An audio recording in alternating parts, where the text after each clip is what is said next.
Brandon, when you took that knock right before halftime, I mean, what kind of was going through your head, and how scary was that? It's pretty scary, just to get banged up right before half, and then know that I couldn't finish the drive with the guys. But obviously, Ian Book came in and took care of business and did his job. So I knew we were in good hands when he came in. How would you assess your play today, both in the passing game and running? I think I made the plays obviously necessary here to win the game, and I think I left a lot of plays out there that when we face an opponent who takes advantage of me not making those plays, it'll cost us. So I do think that obviously there's always room to improve, and so. Brandon, you have 380 rushing yards, and Josh doesn't play most of the game. How much faith do you have in this rushing attack, regardless of, I guess, who's back there? You can put a lot of running backs behind that offensive line, and those guys, anybody will produce. And the rest of the backs do a great job preparing throughout the week when they have their opportunity that they're able to take advantage of it. And obviously, it's a testament to up front continuing their dominance and opening up those holes for the guys.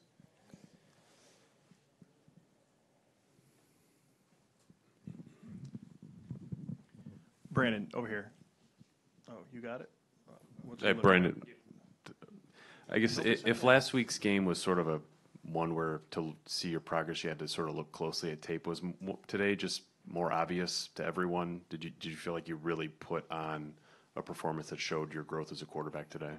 I didn't. I mean, I thought I thought I played within the expectations of the offense, and obviously without Josh. And the rest of the backs came in and did a great job, and I thought I took a little bit more of the responsibility on myself, to make those plays. But I think I've done a great job of going through the week and preparing myself to come out here and execute a little bit more each week on Saturday. So I think the progression is heading in the right way for the entire offense. And how do you look at the receiver position right now? Yeah. The drops today, is that something that you look at and think, wow, there's so much more we still can do? Yeah, I think there's a lot of points that we left up on the board, and it's scary. I say that every week, but I think one of these weeks we'll connect and everything will be clicking. But I'm not worried about those guys, dropping balls, and I just got to give them opportunities, continue to give them opportunities. I know they go make plays because those guys are playmakers. Brandon, over here. You guys came out, it looked like you were kind of attacking them a little bit more with the pass game, not just the RPOs earlier, but just kind of stretching the field a little bit. What did you guys see from Wake Forest on film that kind of made you think you could come out and kind of get it over top of them early? They didn't change up their defense much from when Coach Elko left. So we felt really comfortable going into this week.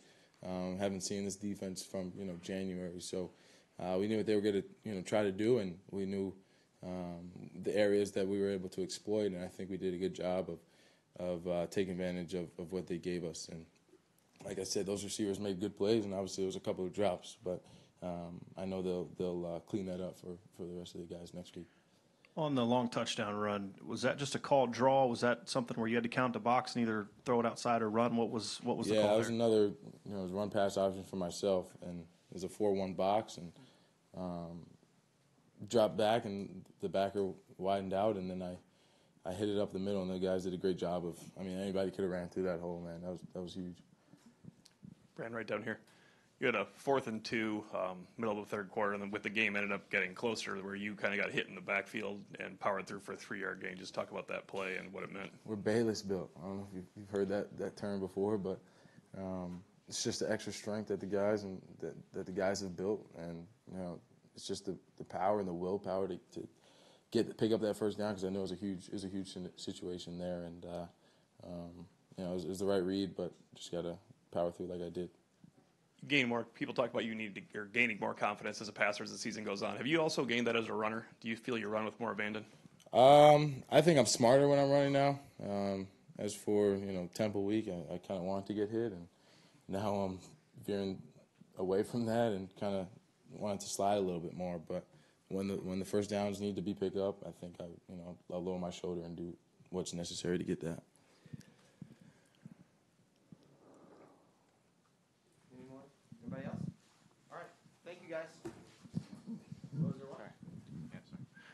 Brandon, just curious, how is your hand feeling now?